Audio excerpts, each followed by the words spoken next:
Hi there. I'm Chris. This is Late Listening. Today, I want to talk about the album Blues Funeral by Mark Lanegan. Mark Lanegan passed away on February 2nd, 2022, and I wanted to mark the day by doing an album review. This is one of my favorite records of all time, and I'm excited to talk about it today. By the way, if you're into numerology, please comment below, because that death day, 222022, what's with that? There's got to be something there. All right, let's get into it.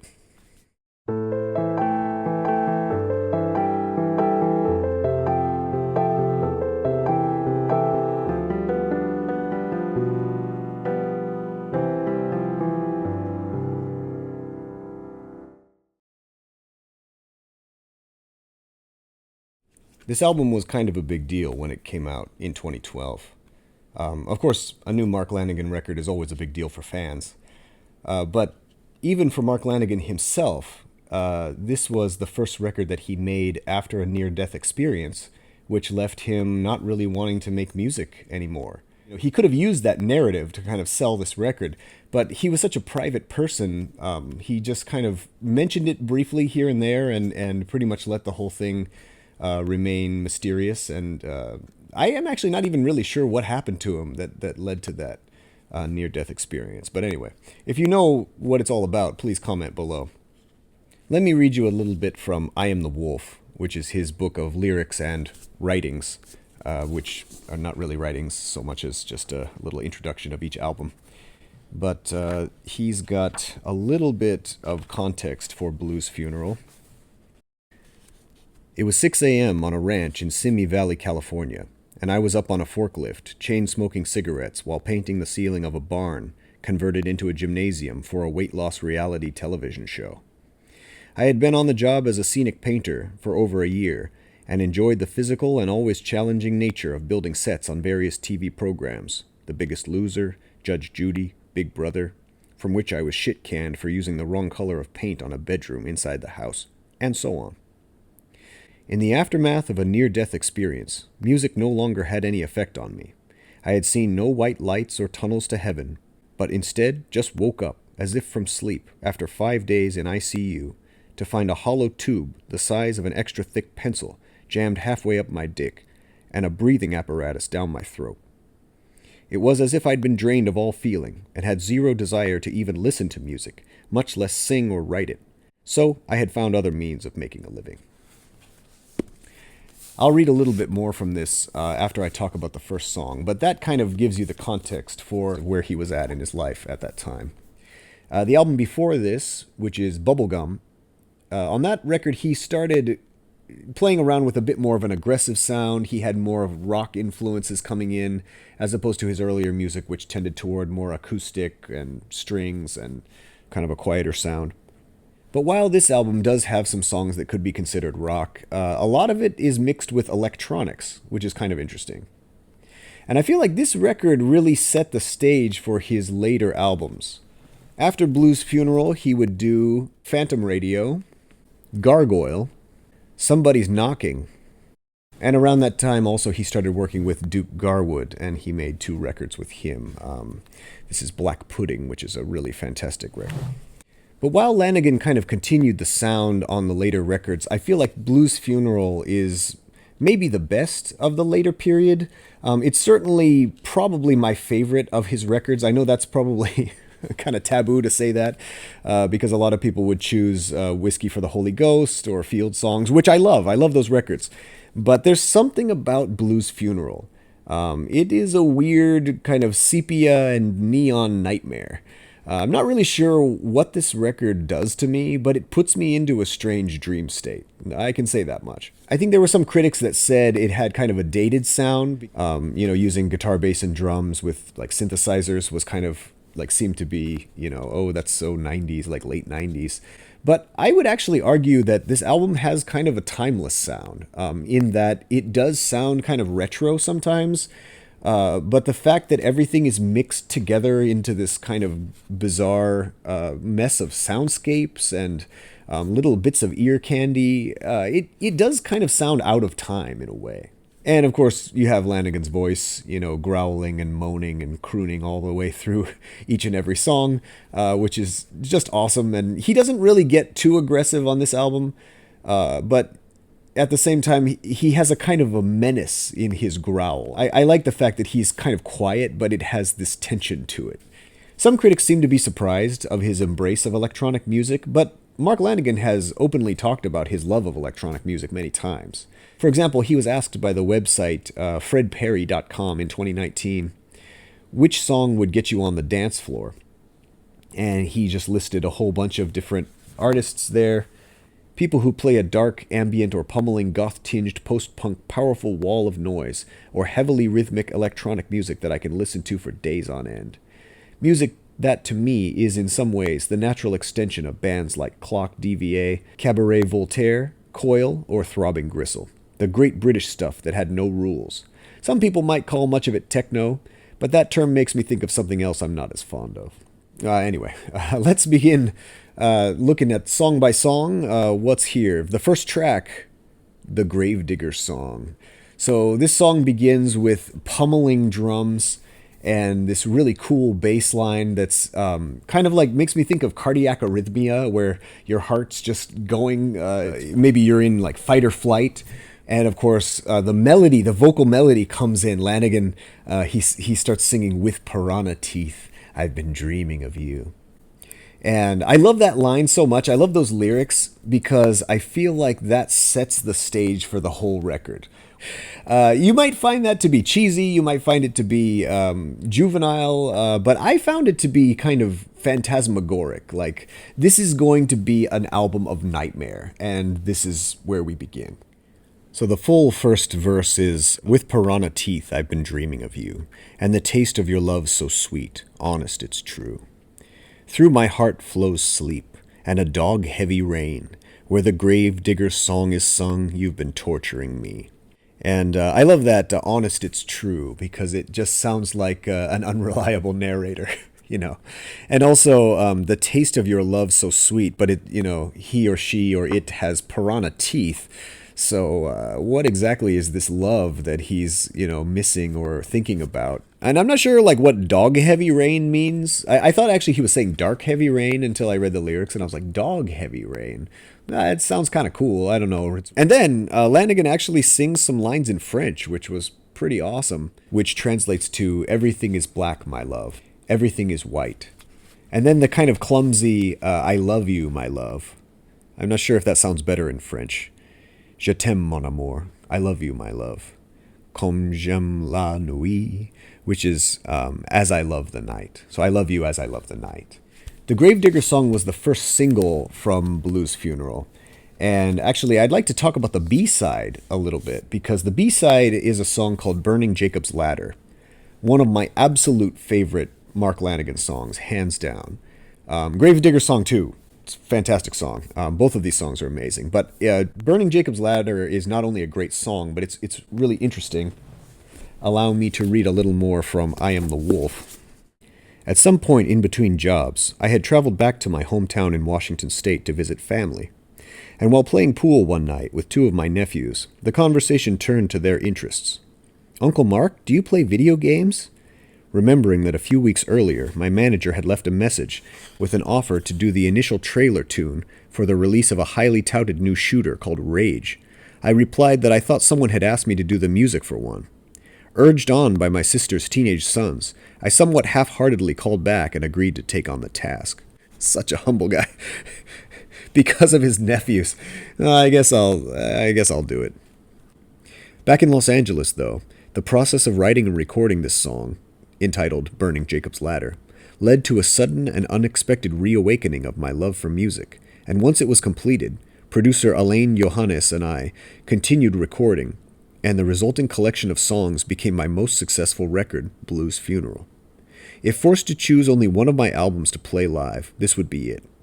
The Gravedigger song was something I had originally tried to use on someone else's recording, but it didn't make sense until a drum beat lifted from an Adam Ant song proved to be its missing component. And then we move on to Bleeding Muddy Water, track 2. My interpretation of the song, the narrator is somehow I mean, he's in an iron lung, or that maybe it's a metaphor. He's feeling claustrophobic. He's feeling trapped. He mentions a cosmic flood, which could be a kind of rebirth, maybe washing away. But then the water itself is muddy. So is it like a filthy baptism? Is it? And he's got that ominous line, "You are the bullet, you are the gun." So is it a destructive flood? Maybe it's a biblical flood. I'm not really sure, but it's cool. It's over 6 minutes long. There were some critics that complained that some of the songs on this album drag because some of these songs are pretty long. The one thing I can say is that I wish it would have built to more of a catharsis. I wish it would have kind of paid off, but it just tends to kind of linger and drift. But that's okay. I mean, I think it's a pretty cool song. Track 3, Grey Goes Black. This one, the lyrics are from the perspective of a hangman. Not a hangman, a hanged man. Sorry. Don't you turn off my radio. Please don't turn off my radio. Not with the rope still swinging while eternity's mouth is singing. I love it. I love that shit. So this one has this kind of like a tremolo, do you say tremolo guitar? I really like the instrumentation. I like the punchy drums. I like how in the second chorus, these weird kind of scratchy computerized beats come over the top of the drums. If it was slowed down, I think it would be a really cool, like Western kind of sepia-tinged ballad. But I like the fact that he keeps that groove going through the whole song. And, you know, it's about the hanged man, but at the same time, it's like almost something you could dance to. And the final lyrics kind of echo Burning Jacob's Ladder, because he says, "Into the blood we sink and burn. Grey goes black." And so I was kind of wondering, like, maybe this song and Burning Jacob's Ladder were written around the same time, maybe recorded around the same time. The instruments also seem to be quite similar. Maybe it was a song idea that he had that he split into 2 songs. Or he chose to use the similar lyrics to try to kind of connect them in the listener's mind. I'm not really sure, but it's kind of interesting to think about. Both of these kind of come from that same weird, neo-Western world. I almost kind of wish that Mark Lanegan had made an entire record of that kind of neo-Western, like post-apocalyptic Western, sepia-toned murder ballads, He did play around quite a bit with kind of country music or Americana. When he did the records with Isobel Campbell. They even covered Ramblin' Man. But he never really went full out in that kind of gothic country mode. And I kind of wish he had a record that was just all that. I mean, I could listen to that stuff for hours. Track number 4, St. Louis Elegy. This one, the lyrics are pretty straightforward, although it's intercut with kind of biblical imagery. It's not really clear what he's singing about, but obviously he has some painful memories that are from St. Louis. He's got this really heartbreaking line here. "Woman, are you home? A house of cards, a frame of bones. Here I am, earthly bound. Said hallelujah, I'm going down. And the river Jordan is deep and wide. I think I see forever across the other side." And there is a line here that I thought was really cool. "Down here the winter will cut you quick. These tears are liquor, and I've drunk myself sick." And I think it was in the Pitchfork review of this album where the reviewer was like, "Oh, if my tears were liquor, I'd drink myself sick." Like, what a cliche. And the more he repeats it, like, the more cliche it sounds. And it's like, I mean, Mark Lanegan had such an incredibly fucked up life. He's singing exactly what he experienced, He's drank enough and cried enough in his life that he gets to sing lyrics like that. He can make that true. Whereas Mr. Pitchfork reviewer, obviously he's never been there, so fuck off. Track number 5, Riot in My House. I love this song. It's kind of silly. I think this is the one where Josh Homme from Queens of the Stone Age, he plays guitar on this. And it sounds like it. And it sounds awesome. And I'm not sure if Lanegan intended it to be kind of silly and funny because he doesn't really seem like that kind of guy. But this song is so over the top, and it's almost like he's like making fun of his rock star lifestyle. I don't know. It's pretty good. It's as close as he comes to really like rocking out Queens of the Stone Age style. In an interview for The Quietus, Mark Lanegan said that Ode to Sad Disco actually comes from a trilogy of Danish movies called the Pusher Trilogy. The director's a guy called Nicholas Winding Refn, and I love those movies. The second one in particular, Pusher 2, has got a great soundtrack. All Danish artists who he'd specifically commissioned to write it. And one of the pieces is called Sad Disco, which plays over one of the best scenes in the movie. So I lifted it and used it as the basis for Ode to Sad Disco. That song is written by Kelly Hlodversson. I'm sorry, I can't with these Danish names. But anyway, the sample is from Sad Disco. Track 7, Phantasmagoria Blues. This song, despite its title, is pretty straightforward. It's not really phantasmagoric. I'm not really sure why he titled it that. It's a really cool title, but I don't really think it actually fits the song that well. I like the fact that he rhymes Charlemagne with promenade. All last night and night before, I stood on the pier and cried, but I don't want to turn away for fear of going blind. And you're free again, one more time. And I love that line right there because he could have just said you're free or you're free again, which in my opinion would have implied like death, like maybe the release of letting someone go and, oh, now you're finally free of your pain, something like that. But he says you're free again one more time. And that adds kind of an extra layer to the narrative where it's like, what does that mean? Is it like, getting out of jail, getting out of prison, getting clean from drugs? It takes it from being a eulogy and it makes it into a drama. Track 8, Quiver Syndrome. Some of the most phantasmagoric lyrics on this record. Plant the seeds of an ivory white lily. Play the ghost of autumn's lullaby. You know the way I came down to the city. Snuffed the love light out of my eyes. I'm knocked back in the alley, with the sweat pouring off my hands. I can tear out a stitch because it's aching. When I'm a shakin' I can. That's really cool. It's really, really heavy stuff. And in the chorus, he says, the moon don't smile on Saturday's child, lying still in Elysian fields. And I actually looked this one up. And, the Elysian fields are in Greek mythology. That's where the virtuous souls are laid to rest. Saturday's child, I guess, is like a hardworking child. It's the person who's hardworking. So I guess this is a really poetic way of saying, like, all work and no play make Jack a dull boy. I like this song a lot. I like the up-tempo kind of rock style. I like pretty much everything about it except the ooh-oohs. I'm not really sure why Lanegan chose to put the ooh-oohs in there, or maybe it was Elaine Johannes's idea.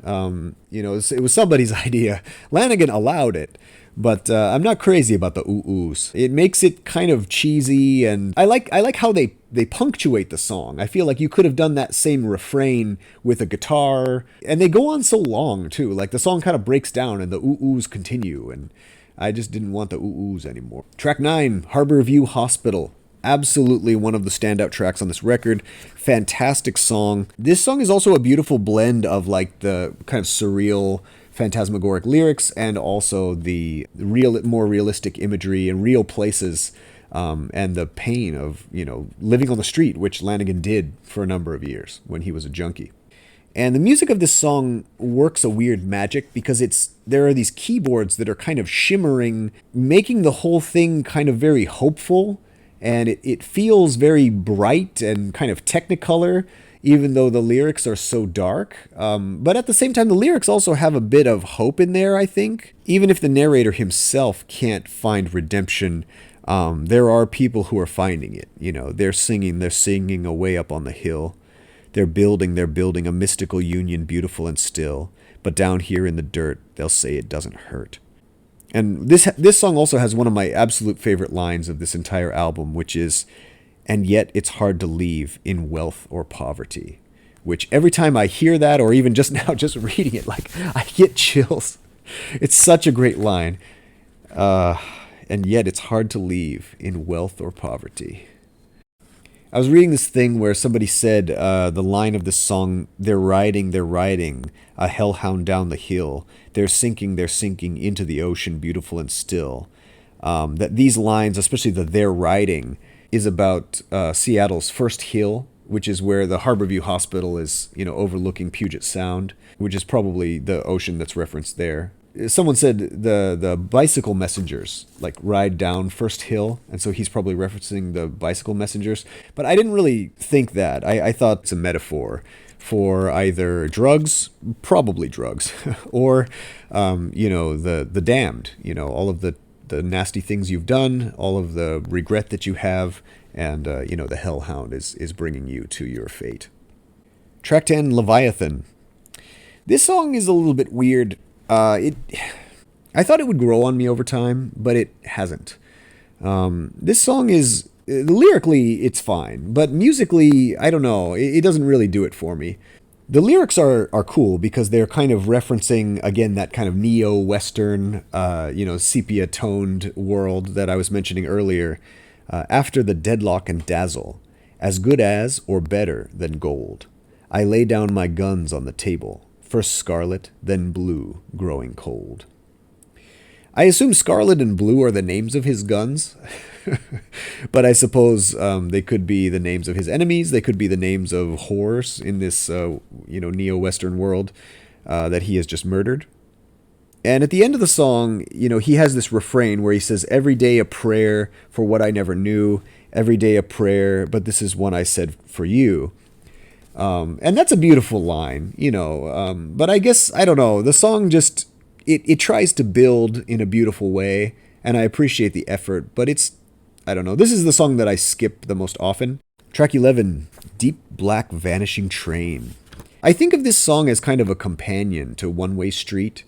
It has kind of a similar guitar, the plucked acoustic guitar in that kind of loop that Lanegan's primitive guitar playing, that he often just loops those same riffs over and over again. And then the synthesizer comes in and kind of fills in the empty space and adds a little atmosphere.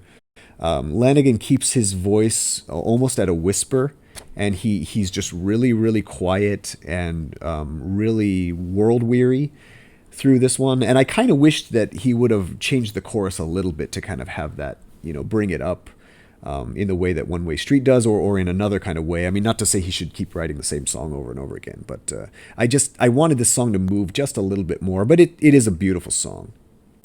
The last song, track 12, Tiny Grain of Truth. I have to admit, when I first heard this intro, I was not crazy about it. It was kind of electronic-y, kind of happy, and I was like, what's this? But having listened to the whole record, I mean, there are a lot of synths, and so I wasn't really surprised, but I guess I was surprised by the atmosphere, how kind of, again, kind of technicolor, very bright, almost like a neon.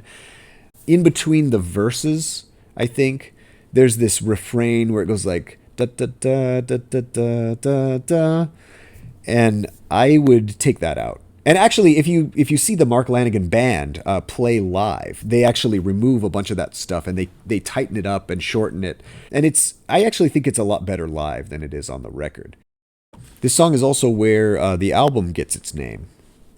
So he says, roll out to a blues funeral, riding out in a long cortege, gone with the mariachi, gone with the butcher men, gone straight through the eye of a needle at night, in black and white. And I like the fact that he chooses to sing black and white when the song just makes me think of like Technicolor neon craziness. It's like just musically, it's so colorful. And then of course he has the neon priest come in, so that's also pretty cool. All right, that's my review for Blues Funeral by Mark Lanegan, or I guess the Mark Lanegan Band. I hope you enjoyed this video. I hope you'll listen to this record. If you like this record, please comment. Tell me what's your favorite song. What do you think? Was I completely off? Did you agree with me? Do you have something to add? I'd love to hear from you. So Mark Lanegan has been gone 3 years. The legacy lives on, though. The legacy lives on. So thank you so much for watching. I'll see you again.